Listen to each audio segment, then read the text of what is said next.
Brian Thomas Jr. has committed to LSU. We got to talk about it after the bumper. Don't be cornering me. Hold up. Time. You got to help me with that corner shit.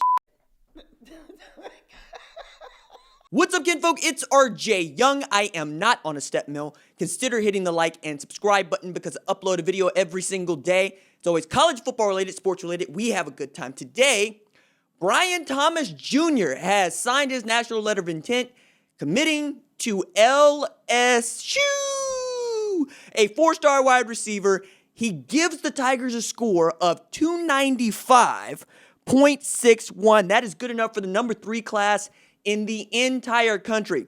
Remarkable what Ed Orgeron has done coming off of a 5-loss season. Now, 2 years ago, they won a national championship with remarkable offensive talent. And that is what Brian Thomas is giving them right now. When I look at LSU, I look at a team that with its schedule could have 10 wins and could feasibly go at Alabama just a year after, one, being down, and two, being hit with secondary violations and self-reporting them, losing 8 scholarships. We'll see what else the NCAA has to do. We also know that the feds are involved in investigating the sexual assault scandal going on around there that has to do with tennis players, tennis coaches, Darius Geis, and the like.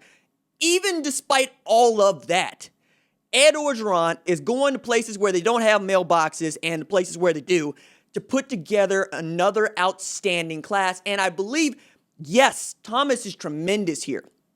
But for me, holding on to Eli Ricks is an even bigger deal because now you have a defense, or at least with personnel, that Durante can try to mold into the kind that can compete in the SEC West.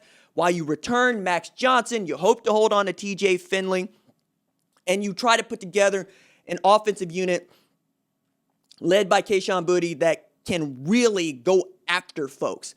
I look at the offensive talent in the SEC. I see Lane Kiffin. I see, of course, LSU, who I mentioned, but Jimbo Fisher is going to figure it out. He finds a quarterback in Eli Stowers or Haynes King.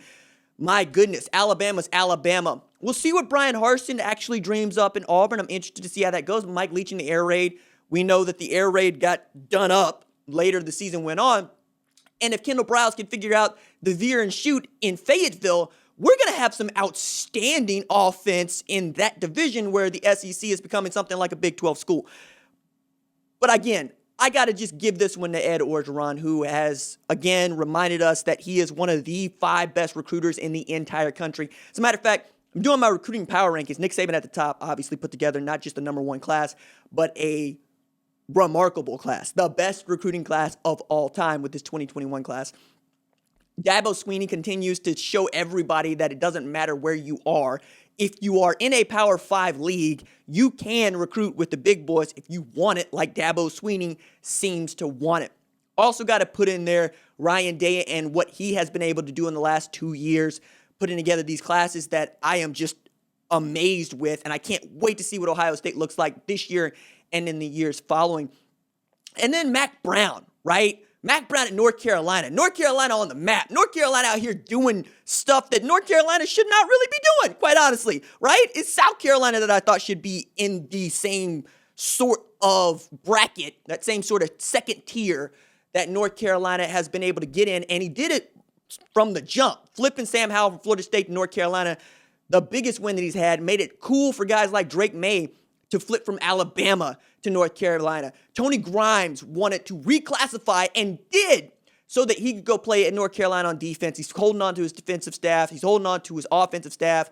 Losing Robert Gillespie to Alabama, I understand, but what I'm talking about is coordinators, really. Phil Longo, Jay Bateman, and trying to run it back in the ACC and perhaps challenge Clemson in the ACC championship with Notre Dame going back to its independent schedule.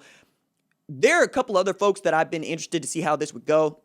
We'll see what Texas can put together in 2022. Certainly going to have the recruiting talent with Jeff Banks, with Steve Sarkisian, of course, being head coach, Kyle Flood, and on it goes. Blake Gideon, I think, is quietly going to be a very good addition for Texas. But taking a look at this LSU recruiting class, I really didn't think it was going to go this way. I thought perhaps they were going to finish in that 7 to 10 range, right? Because it's LSU and you can still recruit and you can still build basically by locking down the state of Louisiana, getting guys like Mason Smith to join up with you is not a small thing. Being there toward the end with Corey Foreman, even though he goes to USC, is not a small thing. Being able to add edge rushers, being able to go to Texas and get the guys that you need, even losing guys like JoJo Earl to Alabama, and you're still able to put together a top 3 class. Remarkable what he has done. And I need to add in here, recruiting coordinators has also been big for him. Like, as big a win as this Brian Thomas thing is, I still want to see if this Durante move is going to work out after missing on the first 2 guys that you wanted to hire, one of them being Ryan Nielsen at the New Orleans Saints. I look at Jake Peets and I'm going, okay, cool, you work with Joe Brady, but do you have that Joe Brady magic? They're going to go back to the coordinator passing game thing where you got a guy that's going to call plays on 3rd down or be responsible for your passing attack. But what I want to know is, does the system work? And can the system work around Ed Orgeron, right? Because we're talking about he goes and has a 5-loss season, and this year where we're predicting him to win double digits, we're going to be talking about a new head coach, I think, because Bo Pelini didn't even last a friggin' year, and they pay him the full amount like 2 weeks ago because that's what they owed him by the end of January. But right now, let's celebrate Brian Thomas, who decided that he's going to go play at LSU, probably going to get him an opportunity to get into the NFL in a way that, quite honestly, not a whole lot of other places have. And if you want to argue about who puts players in the league, you want to leave LSU out of that discussion, both offensively and defensively. Good pickup for the Bayou Bengals. Now let's see him follow through with the development en route to trying to win SEC championships. And SEC championships are a great predictor of who can win the national championship. All right, this is it for me. Deuces.